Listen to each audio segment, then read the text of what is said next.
পর্যন্ত 12 জন এই বছর 12 জন মহিলাকে এবার মনোনীত প্রার্থী হিসাবে ভারতীয় জনতা পার্টির থেকে ঘোষণা দিয়েছে।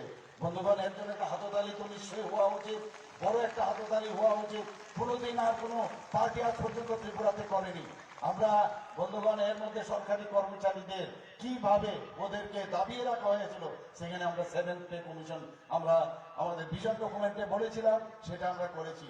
এর মধ্যে দেখুন, আমার পূর্বসূরি আমাদের মাননীয় মুখ্যমন্ত্রী যিনি ছিলেন বিপ্লব কুমার দেব 3% দিয়ে উনি ঘোষণা করে গেছেন। আমি আসার পর সেখানে 5% আবার দিয়েছি। শুধু তাই না, এবার কিছুদিন আগে আমরা 12% দিয়েছি, অর্থাৎ 20% দিয়ে ঘোষণা করেছি। বন্ধুগণ, আমরা মানুষের সাথে চলতে চাই। আর প্রধানমন্ত্রী নরেন্দ্র মোদীজি যেভাবে সরকার স্বচ্ছতার সাথে চালাচ্ছেন, স্ক্যাম নেই, কোথাও স্ক্যাম নেই। আগে আমরা দেখতাম, এর আগে যে সরকার ছিল ইউপিএ সরকার, খালি স্ক্যাম স্ক্যাম স্ক্যাম, মানে এটা যেন একটা নর্মাল বিষয় যে সরকার চালালে স্ক্যাম করতে হবে। আমাদের ত্রিপুরা সরকারও প্রধানমন্ত্রীজি অনুসরণ করে নো স্ক্যাম, কোনো কারোর ক্ষমতা নাই স্ক্যাম করার জন্য। আমরা স্বচ্ছতার সাথে আমরা এখনো চালাচ্ছি, আগামী দিনও চালাবো, সেই দিশায় আমরা কাজ করি। বন্ধুগণ, আপনারা দেখেছেন এর মধ্যে ট্যাট উত্তীর্ণ সমস্ত যারা আমাদের উত্তীর্ণ যারা পাশ করেছিল তাদেরকে সবাইকে আমরা 3000-এর উপর আমরা চাকরি দিয়েছি। শুধু তাই নয়, জেআরবিটির রেজাল্ট আমরা বের করেছি, কোথাও অস্বচ্ছতার কোন রকম কেউ আঙুল দেখাতে পারবে না। আপনারা আর এর মধ্যে যে স্পেশাল এক্সিকিউটিভ 6100-র মতো আমরা সেই পোস্ট ক্রিয়েট করেছি, তার অ্যাডভার্টাইজমেন্টে তারও প্রক্রিয়া চলছে, কোথাও কোনো সমস্যা নেই। 1000-এর উপরে কনস্টেবল নিয়োগ করেছি, সেটারও কোনো সমস্যা নেই। আগে আগে কি হতো, যদি লাইনে আসেন আমার পার্টি করলে তবেই আপনার চাকরি পাবেন। আমাদের প্রধানমন্ত্রীজি সবসময় বলেন স্বচ্ছতার সাথে করবেন। আমরা মেরিটের উপর ভিত্তি করে আমরা চাকরি দেব, মেরিটের উপরে যে যে জায়গার যে ধরনের মেরিটের প্রয়োজন তাকে আমরা নিয়োগ করব। আমরা সেই দলবাজির রাজনীতি আমরা করি না। বন্ধুগণ, অত্যন্ত দুঃখের এবং পরিতাপের বিষয়, আজকে সেই কংগ্রেস সিপিএম একসাথে বেরিয়েছে। আপনাদের এলাকায় মাঝে মাঝে শুনি যে সেই কংগ্রেসের লাল পতাকা আর কংগ্রেসের যে ফ্ল্যাগ ছিল সেটা লাল পতাকা হয়ে গেছে, আর কংগ্রেসের যে ফ্ল্যাগ ছিল ত্রিরঙ্গা সেটা আপনার হয়ে গেছে লাল পতাকা। সব মিলে মিশে একাকার। একজনের কাঁধে একটা সেই সিপিএম এর ফ্ল্যাগ, আরেকজনের কাঁধে কংগ্রেসের ফ্ল্যাগ। অদ্ভুত একটা সিচুয়েশন। আপনাদের এখানে শুনি মাঝে মাঝে বের হয় জিন্দাবাদ জিন্দাবাদ। কালকে দেখলাম 10 জন লোক আসছিল। আমি বড় মানে দুঃখ লাগলো যে ওদেরকে এই 2023-এর পর খুঁজেও পাবেন না, মাইক্রোস্কোপ লাগবে আমি নিশ্চিত। এখানে বরজলা কেন্দ্রে কোথাও আর সেই সিপিএম থাকবে না। বন্ধুগণ, আমাদের ডাবল ইঞ্জিনের সরকার। আমি এখনো সেই বন্ধুদের বলবো যে এখনো সময় আছে।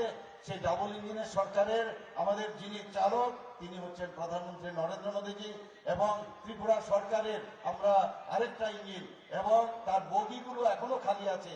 আপনারা সময় আছে, দরজা খোলা আছে, তাড়াতাড়ি চলে আসুন, পরে কিন্তু দরজা বন্ধ হয়ে যাবে। এখানে এই কংগ্রেসের কয়েকজন বন্ধু আমি অদ্ভুত লাগে, ওরা ওই মাঝে মাঝে ফুটবল খেলে যখন ওদের প্রতি বছর চেঞ্জ হয় দেখবেন, ওই এক ক্লাবের থেকে আরেক ক্লাবে যাওয়া। এরা তো প্রতি বছরে দেখে নাম পরিবর্তন করে, আজকে তৃণমূল, কালকে কংগ্রেস, তারপরে বিভিন্ন নামে বিজেপি, তারপরে আবার কংগ্রেস, এইরকম সারা জীবন করে গেছে। কিন্তু উদ্দেশ্য নিজস্ব ব্যক্তি স্বার্থের জন্য এরা করছে, সত্যিই দুঃখ লাগে। আর অঙ্গভঙ্গির কথা বলে তো লাভই নেই। কালকে ওদের এক নেতাকে দেখলাম, সে ঢুল বাজাচ্ছে আর সামনে আমাদের ফটো নিয়ে নাচছে। আমি ওদেরকে বলবো এখনো যে আপনারা যে চোখ টিপে রাজনীতি করেন, অভিনয় করেন, চলে যান চলে যান। কোথায় যাবেন? বোম্বেতে অনেক পোস্ট খালি আছে নাট্যকারদের, ওখানে গেলে তাড়াতাড়ি আপনারা চান্স পেয়ে যাবেন। হয়ে গেছে, এখানে আর হবে না, এখানে আর চলবে না এগুলো। বন্ধুগণ, আমি ওনাদের উদ্দেশ্যে বলবো আপনারা কোন মুখে আপনারা এই যাদেরকে অত্যাচার করেছে, তাদেরকে ধর্ষণ করেছে মা বোনদের, যাদের বাড়িতে অগ্নিসংযোগ করেছে, নির্বাচন সন্ধান করেছে, খুন করেছে, তাদের বাড়িতে গিয়ে কি বলবেন? কাদের সাথে হাত মিলিয়েছেন আপনারা? অদ্ভুত এক সিচুয়েশন। আমাদের জন্য ভালো হয়েছে, মানুষ ওদেরকে পরিত্যাগ করবে সারা জীবনের জন্য। অনেক সাংবাদিক বন্ধু আমাকে জিজ্ঞেস করেন যে এই যে অ্যালায়েন্স হয়েছে, আমি তো বলি আনহোলি অ্যালায়েন্স, এবং আমাদের পথ মসৃণ হয়েছে, আমাদের খুব ভালো হয়েছে এই অ্যালায়েন্স হয়েছে। বন্ধুগণ, আমরা শুধু এখানে ডেভেলপমেন্টের প্রতি কথা বলি, এরা এইসব নিয়ে ব্যস্ত আছে। আমাদের এখানে যে রেল গাড়ি, আমাদের রেল লাইন, ব্রড গেজের রেল লাইন সাবরুম পর্যন্ত পৌঁছে গেছে। আমাদের রেল লাইন সারা ভারতবর্ষের বিভিন্ন প্রদেশে যায়, আমরা এই নিয়ে ব্যস্ত। রাজধানী এক্সপ্রেস, কাঞ্চনজঙ্ঘা এক্সপ্রেস, এইসব নিয়ে ব্যস্ত, ওরা অ্যালায়েন্স নিয়ে ব্যস্ত। এখানে মোথা নামে আরেকটা পার্টি অদ্ভুত বলছে যে এখানে গ্রেটার ত্রিপুরাল্যান্ড। আগে তো বলুন গ্রেটার ত্রিপুরাল্যান্ডের বাউন্ডারিটা কোন জায়গায়, মানচিত্রটা নিয়ে আসুন আগে। কোথায় আপনি শেষ করবেন? একবার বলছেন বাংলাদেশে, একবার বলছেন আসামে, একবার বলছেন মিজোরামে। আমি জানি না এখানে আসাম থেকে আমার মাননীয় বিধায়ক এবং অন্যান্য বন্ধুরা এসছেন, আপনাদের এখানে জায়গা দেবেন ওদেরকে? ওদেরকে জায়গা দেবেন? অদ্ভুত এক পরিস্থিতি সৃষ্টি করে মানুষকে ভুল বুঝে, আমাদের জনজাতি যারা মা বোনেরা আছেন তাদেরকে ভুল বুঝে প্রতি 5 বছর অন্তর অন্তর এই লোকাল পার্টির উদ্ভব হয়। আমি এখনো বলছি যে ত্রিপুরাতে কোনো অবস্থায় গ্রেটার ত্রিপুরাল্যান্ড আমরা মানছি না, মানবো না, কোনোদিন হতে দেব না। শুধু মুখের এই বাসে আজকেই শেষ, আর হবে না, আর বেশি দিন নাই বন্ধুগণ। ভারতীয় জনতা পার্টির পতাকা তলে সবার আসতে হবে। আমাদের কাছে অনেক নেতা আমাদের দলে এসেছিল, চলে গেছে, এখন আবার আসছে। আস্তে আস্তে করে সমস্ত ফ্ল্যাগ দেখবেন পড়ে আছে নিচে, আর ঝান্ডা উঁচা रहेगा किसका? ভারতীয় জনতা পার্টির এই পদ্ম ফুলের এই ফ্ল্যাগ এখানে উঠবে। এবং আমি নিশ্চিত যে আগামী দিন যে ইলেকশন, আমাদের সাধারণ বিধানসভার যে ইলেকশন হচ্ছে, এখানে দুজন, এখানে যার জন্য বিশেষ করে আজকের এই এখানে নির্বাচনী সভা, আমাদের ডক্টর দিলীপ কুমার দাস, আমার বিশেষ বন্ধু, একজন বিশিষ্ট স্ত্রীরোগ বিশেষজ্ঞ, gynaecologist, associate professor Tripura medical কলেজে ছিলেন, আমরা একসাথে কাজ করেছি। ওনাকে আপনারা 16 তারিখ গিয়ে আপনারা তো দেবেন, অন্যদেরকেও বলবেন পদ্ম চিহ্নে যেন ভোট দেয় এবং বিপুল ভোটে জয়যুক্ত করেন।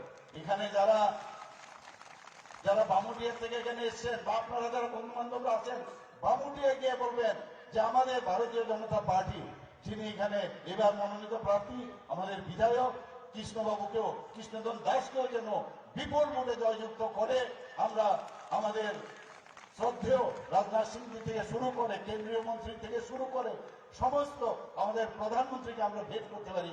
বন্দে মাতরম, ভারত মাতা কি জয়, নমস্কার।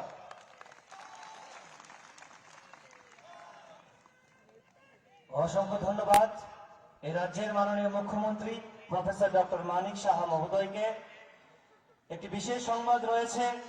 আপনারা সকলে জানেন সিপিআইএম এবং কংগ্রেসের যে অশুভ জোট, এই জোটকে মেনে নিতে পারেননি দুইজন বরিষ্ঠ কংগ্রেস নেতা। একজন হলো দিলীপ কুমার ঘোষ, আরেকজন শ্রী সুশীল রায়।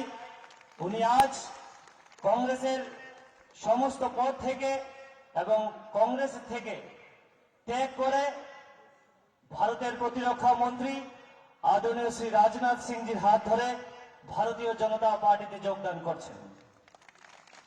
দিলীপ কুমার ঘোষ 1984 সালে এনএসইউ এর সভাপতি ছিলেন, 1986 সালে জেনারেল সেক্রেটারি ছিলেন ইয়ুথ কংগ্রেসের, এবং 1995 সালে ইয়ুথ কংগ্রেস অবজারভার ছিলেন মিজোরামের।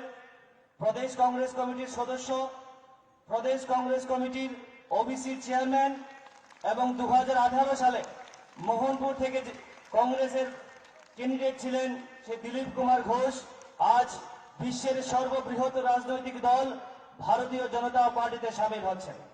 আরেকজন শ্রী সুশীল রায়, রিটায়ার্ড টিচার এবং একনিষ্ঠ কংগ্রেস কার্যকর্তা এবং একজন সমাজসেবী, উনিও এই কংগ্রেস সিপিএম এর যে অশুভ জোট, এই জোটকে প্রত্যাখ্যান করেছেন এবং দেশের যশস্বী প্রধানমন্ত্রী শ্রী নরেন্দ্র মোদীজির যে উন্নয়ন, এই উন্নয়ন উনি সামিল হচ্ছেন। উনি আজ বিজেপিতে যোগদান করছেন। ওনাকে আমরা ভারতীয় জনতা পার্টির পরিবারের পক্ষ থেকে হার্দিক স্বাগতম এবং ওয়েলকাম জানাচ্ছি। আমি আজকের যিনি প্রধান বক্তা তথা ভারতবর্ষের যিনি প্রতিরক্ষা মন্ত্রী এবং ভারতীয় জনতা পার্টির যিনি পূর্ব রাষ্ট্রীয় অধ্যক্ষ শ্রী রাজনাথ সিংজি মহোদয়কে আহ্বান রাখবো আপনাদের সকলকে সম্বোধন করার জন্য।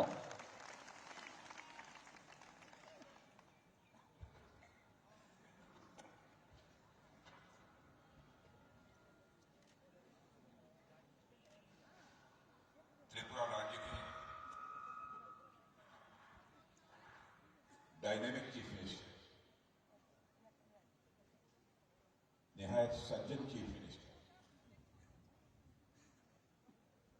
निहायत शरीफ चीफ मिनिस्टर,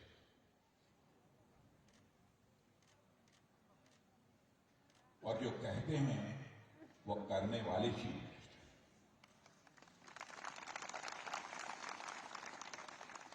डॉक्टर मानिक साहब जी, डॉक्टर दिलीप दास जी,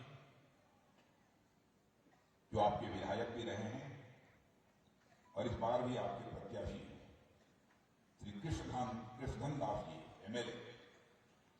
कृष्णधन दास जी का आज बोलने का जो मैं तरीका देखा, पहली बार किसी प्रत्याशी को इस तरीके से बोलने का और जनता को संबोधित करने का तौर तरीका देखा है।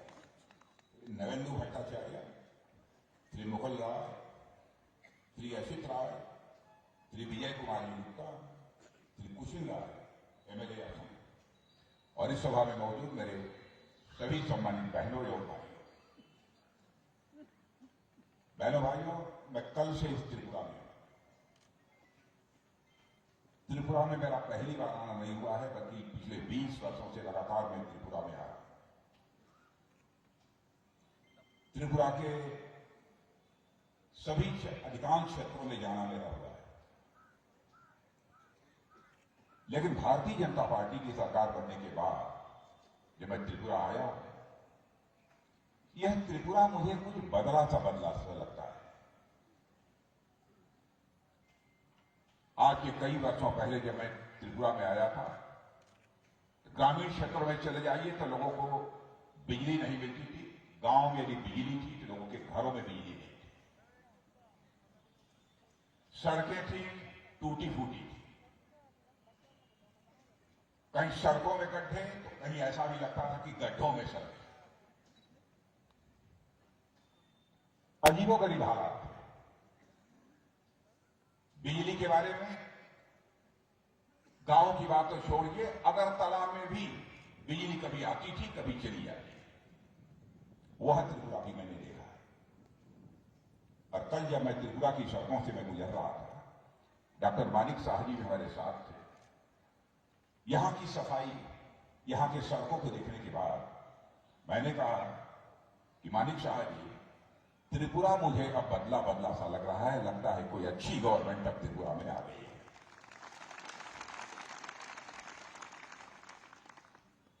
गुड गवर्नेंस देने वाली, अच्छी सरकार देने वाली यदि कोई राजनीतिक पार्टी सत्ता में आती है, स्वाभाविक रूप से उसको परिवर्तन दिखने लगता है। और वह परिवर्तन मैं बहन भाइयों में कह सकता हूं कि मुझे त्रिपुरा में दिख रहा है। पहले वाली अब वो स्थिति नहीं है। त्रिपुरा का कैसे विकास हुआ है, कितना विकास हुआ है, इसके बारे में बहुत विस्तार में आपको डॉक्टर मानिक साहब जी ने बताया है। अब तो मैं देख रहा हूं कि सड़कों का निर्माण जितनी तेजी के साथ हो रहा है, केवल त्रिपुरा नहीं बल्कि हमारे प्रधानमंत्री का संकल्प है पूरे नॉर्थ ईस्ट हम ऐसी पक्की सड़कों का निर्माण करेंगे जो केवल नॉर्थ ईस्ट तक ही सीमित नहीं होगी, बल्कि हमारी जो आसियान कंट्रीज हैं, आसियान कंट्रीज तक हमारी सड़कें जाएंगी, ताकि हमारे नॉर्थ ईस्ट के रहने वाले लोग, जिसमें कि त्रिपुरा भी शामिल है, अपना कोई सामान, अपना कोई प्रोडक्ट यदि दुनिया के दूसरे देशों को भी भेजना चाहते हैं तो बहुत सहज और सरल तरीके से दुनिया के दूसरे देशों को भी भेज सकें। कनेक्टिविटी से कितना बड़ा लाभ होता है, इसकी कल्पना नहीं की जा सकती। बहनों भाइयों, जिस भी क्षेत्र में, जिस राज्य में, जिस प्रदेश में, जिस देश में कनेक्टिविटी माने आवागमन की सुविधा यदि बढ़ जाती है तो उस क्षेत्र के, उस राज्य के, उस देश के विकास को दुनिया की कोई ताकत नहीं रोक सकती। और हमारे प्रधानमंत्री ने आने के बाद यही फैसला किया, हम कनेक्टिविटी को बढ़ाएंगे, चाहे वह हाईवेज हो, चाहे वह रेलवेज हो, चाहे वो इंटरनेट वेज हो, चाहे एयरपोर्ट हो। आपने देखा होगा कि अब इंटरनेट की सुविधा त्रिपुरा में सबको उपलब्ध हो गई। एयरपोर्ट, इंटरनेशनल एयरपोर्ट बनकर तैयार हो गया त्रिपुरा में। आज के कुछ वर्षों पहले तो कोई यह कल्पना भी नहीं करता था कि त्रिपुरा में भी इंटरनेशनल एयरपोर्ट हो। अब यहां से आप कहीं भी जा सकते हैं, ऐसी मुकम्मल व्यवस्था हो गई। हमारे प्रधानमंत्री ने तो कहा था कि सचमुच हीरा इस नॉर्थ ईस्ट को मिला है। हीरा मतलब HIRA, यस से हाईवे, आई से इंटरनेट वे, आर से रोडवे और रेलवे, और ए से एयर। नॉर्थ ईस्ट को ये हीरा मिल गया है, ये हमारे प्रधानमंत्री ने कहा। और बहनों भाइयों, वह भी मैंने त्रिपुरा देखा है जबकि उग्रवाद, आतंकवाद के कारण एक दहशत का माहौल। शाम को 5, साढ़े 5, 6 बजे लोग अपने घरों में दुबक जाते थे। इस त्रिपुरा के कुछ क्षेत्रों में जाकर वह समय भी हमने देखा है। लेकिन आज कोई भी मातालाल यानी किसी के ऊपर हाथ उठाने की कोशिश करेगा अथवा उग्रवाद को बढ़ावा देने की कोशिश करेगा, तब उसका स्थान उसका घर नहीं होगा बल्कि अब सरकार की जेल होगी। ऐसी सरकार इस समय हिंसा को, उग्रवाद को, आतंकवाद को हमारी सरकार किसी भी सूरत में इजाजत नहीं दे सकती। किसी भी राज्य अथवा किसी देश के विकास की पहली शर्त होती है उस राज्य अथवा देश में सुरक्षा व्यवस्था चाक चौबंद होना, लॉ एंड ऑर्डर की सिचुएशन का दुरुस्त होना, कानून और व्यवस्था के हालात का ठीक होना। और जितनी मुझे जानकारी है, मैं कह सकता हूं कि त्रिपुरा में कानून और व्यवस्था के हालात पहले से बहनों भाइयों बेहतर है। और मैं याद दिलाना चाहता हूं कि 2018 में हम लोगों ने नारा दिया था, चलो पलटाई। कल मुझसे एक प्रेस के मित्र पूछ रहे थे कि साहब 2018 में आप लोगों ने नारा दिया था चलो पलटाई, तो त्रिपुरा की जनता ने तो उस समय की CPM सरकार को पलट दिया, आपकी सरकार बना दी। इस बार यदि आपको नारा देना होगा तो आप क्या दें? तो मैंने कहा कि 2018 में हमने नारा दिया था चलो पलटाई, तो त्रिपुरा की जनता ने CPM की सरकार को पलट दिया, भारतीय जनता पार्टी की सरकार को बना दिया। 5 वर्षों में जिस तरीके से सरकार भारतीय जनता पार्टी की चली है, चाहे वो विप्लव देव जी हों, चाहे आज डॉक्टर मानिक साह जी हों, जिस तरीके से सरकार चलाई, इसे ही सुशासन कहते हैं, इसे ही गुड गवर्नेंस कहते हैं। तो मैंने कहा उस समय नारा दिया था चलो पलटाई, आज मैं नारा दे रहा हूं चलो सुशासन को मजबूत बनाइए और अधिक बेहतर गुड गवर्नेंस कैसे हो सकता है, इस संकल्प को लेकर हम लोगों को आगे बढ़ने की जरूरत है। और डॉक्टर मानिक साह जैसा मुख्यमंत्री, विप्लव दास ने भी बहुत अच्छा काम किया, इसीलिए पार्टी ने फैसला किया कि विप्लव दास यंग हैं, डायनेमिक हैं, चीफ मिनिस्टर के रूप में काम करके उन्होंने दिखा दिया है कि कैसे सरकार चलाई जाती है। और भारतीय जनता पार्टी इतनी बड़ी पार्टी है, उसमें बराबर नए यंग ब्लड की, नौजवानों की जरूरत पड़ती है देश में। अब भाई तुम चलो केंद्र में, अब यहां की जिम्मेदारी डॉक्टर मानिक साह जी संभालेंगे। और आपने देखा कि संसद के सर्वोच्च सदन में विप्लव दास को, इस त्रिपुरा के मिट्टी के लाल विप्लव दास को उठाकर राज्यसभा का सदस्य भारतीय जनता पार्टी ने बना दिया।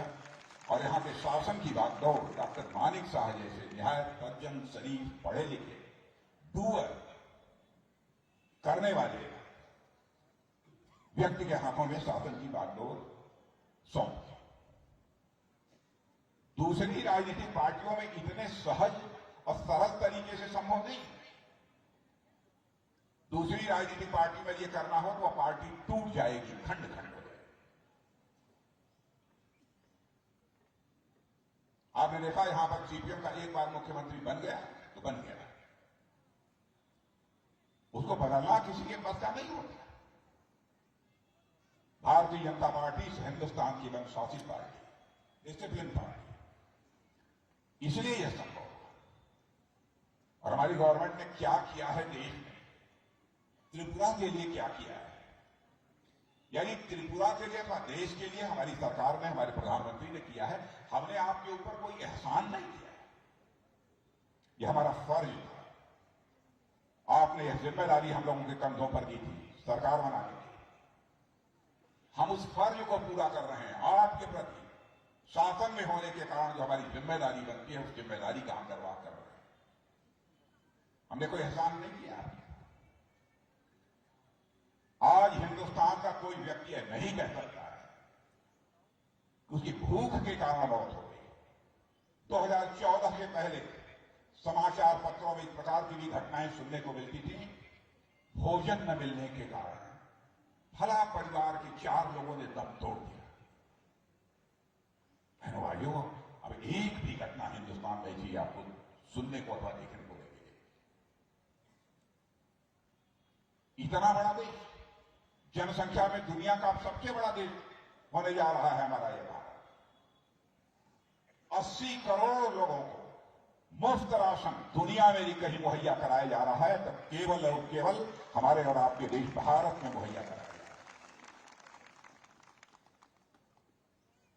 गैस सिलेंडर, गरीब परिवारों की माताएं और बहनें तो कभी कल्पना नहीं करती थी कि हमारे हमारे भी घर में कुकिंग गैस से, खाना बनाने वाले गैस से खाना पकेगा, गैस सिलेंडर हमारे घर में आएगा। इसी कभी कल्पना नहीं करती। मुफ्त में गैस सिलेंडर को मुहैया कराना हमारी सरकार ने प्रारंभ किया।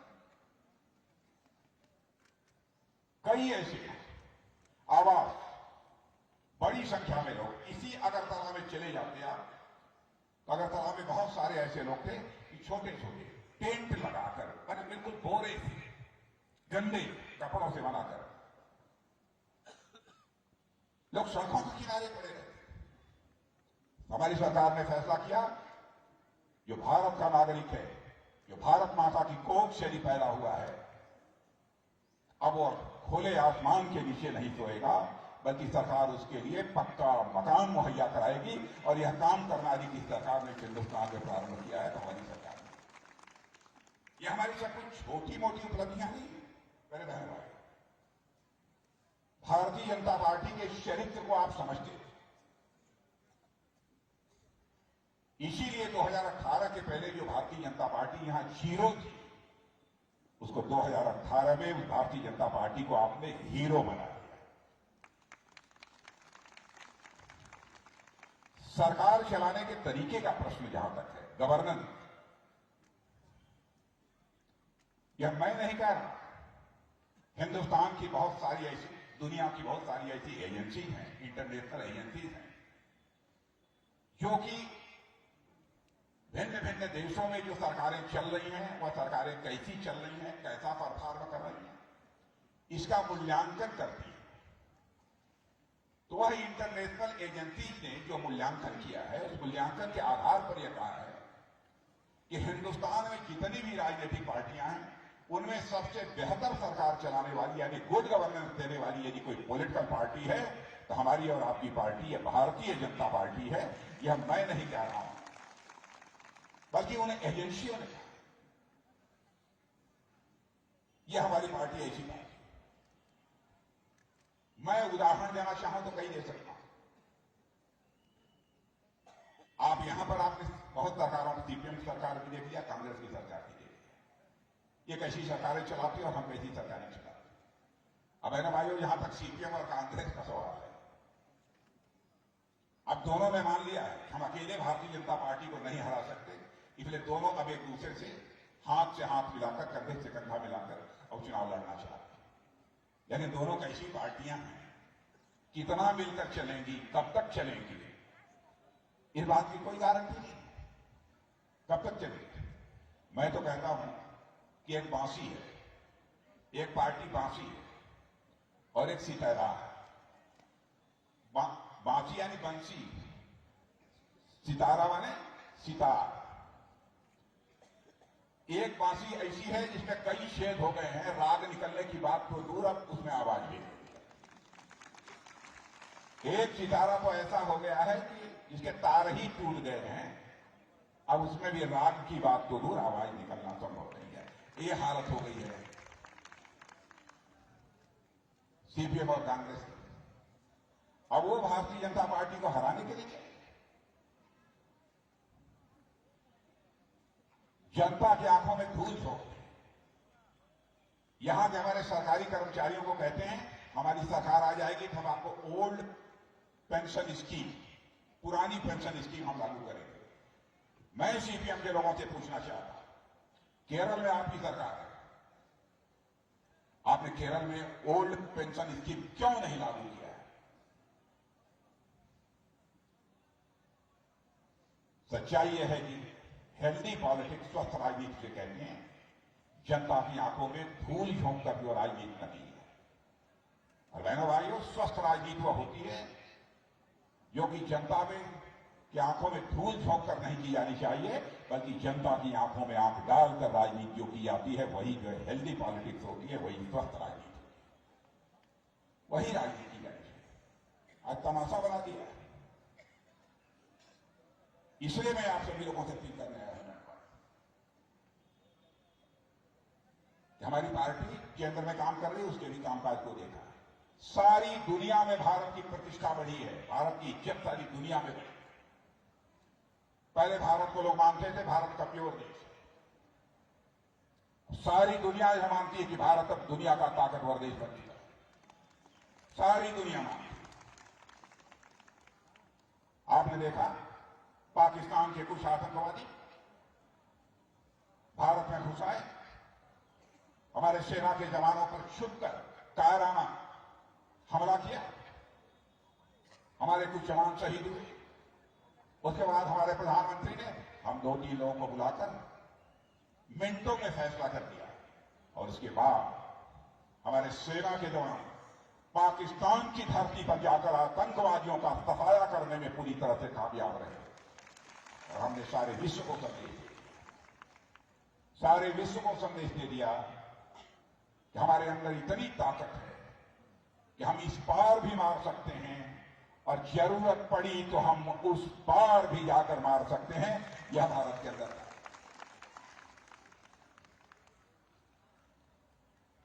अब हमारा भारत यह कोई कमजोर भारत नहीं है।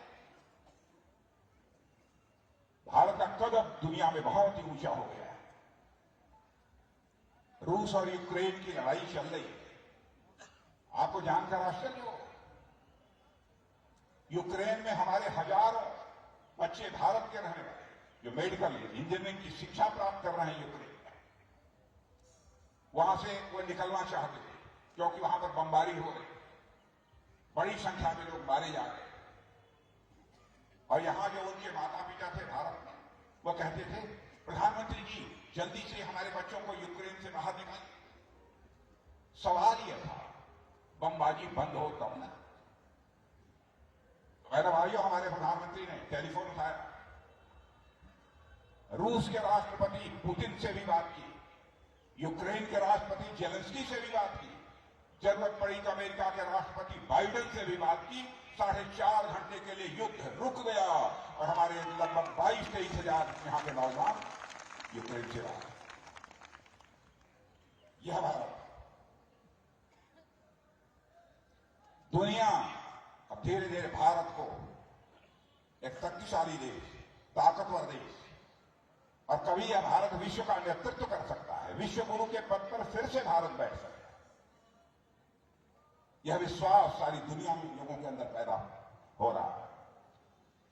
और दुनिया की सबसे तेजी से आगे बढ़ने वाली अर्थव्यवस्था हमारे भारत की हो, ऐसा भारत बना। इसलिए मैं आप सभी लोगों से अपील करने आया हूं मेरे भाइयों कि भारतीय जनता पार्टी को आप सबका समर्थन प्राप्त होना चाहिए। भारतीय जनता पार्टी हिंदुस्तान को एक ऐसा देश बनाना चाहती है जिसमें कि कोई भूखा न सोए, ऐसा कोई व्यक्ति शेष न बचे जिसके हाथ यदि काम करना चाहता है तो उसके हाथों को काम न मिल जाए, सभी सम्मान पूर्वक अपनी जिंदगी जी सके, ऐसे भारत का निर्माण करना चाहिए। भारत कभी विश्व गुरु के पद पर आसीन था, इस भारत को हम फिर से विश्व गुरु के पद पर आसीन करना चाहिए। बैठेगा भारत फिर से विश्व गुरु के पद पर। इस विश्वास के साथ हम सब लोगों को आगे बढ़ना है। विकास यहाँ क्या हुआ है, कितना हुआ है, मैं समझता हूं मैं उससे बेहतर आप जानते हैं। और डॉक्टर मालिक साहब जी ने बहुत विस्तार में सारी चीजें आपके सामने रख दी, इसलिए उन सब सारी चीजों की यहां पर इस समय चर्चा करने की कोई आवश्यकता नहीं है। कल से मैं आया हूं, ये हमारी चौथी सार्वजनिक सभा है जिसको कि मैं संबोधित कर रहा हूं। मैं लोगों से पूछ रहा था क्या हालात है यहाँ के, तो लोगों ने बतलाया साहब बात तो पक्की है, भारतीय जनता पार्टी की सरकार बन रही है।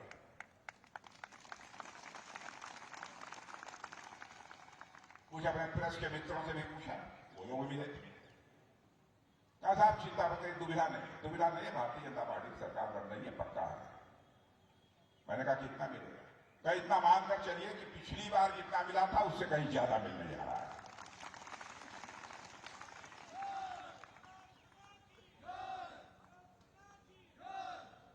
और मैंने भाइयों कल की एक सभा में मैंने कहा था कि त्रिपुरा में भारतीय जनता पार्टी को 50 सीटें यदि प्राप्त होंगी, 50 सीटें यदि प्राप्त होती हैं, मैं प्रधानमंत्री से अनुरोध करूंगा कि त्रिपुरा जनता का आभार व्यक्त करने के लिए स्वयं त्रिपुरा की एक बड़ी सभा में वो यहां पर मौजूद हों, आप सभी लोगों के सामने मैं उनसे आग्रह करूं।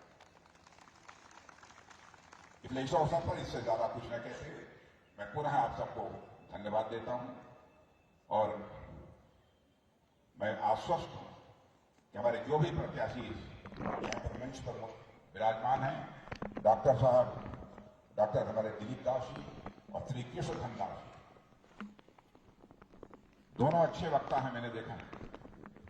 और हमारे कृष्णधन दास जी तो या शरीर से भी ठीक ठाक, आज पढ़े लिखे हमारे योग्य डॉक्टर दिलीप दास जी, अब इन दोनों लोगों को भारी मतों से दिया दिलाइए। ये बात मैं आश्वस्त होकर जाऊं, एक बार तालियां बजा दीजिए तो मैं मान लूं कि आप लोग जिताने के मूड में। बहुत बहुत धन्यवाद।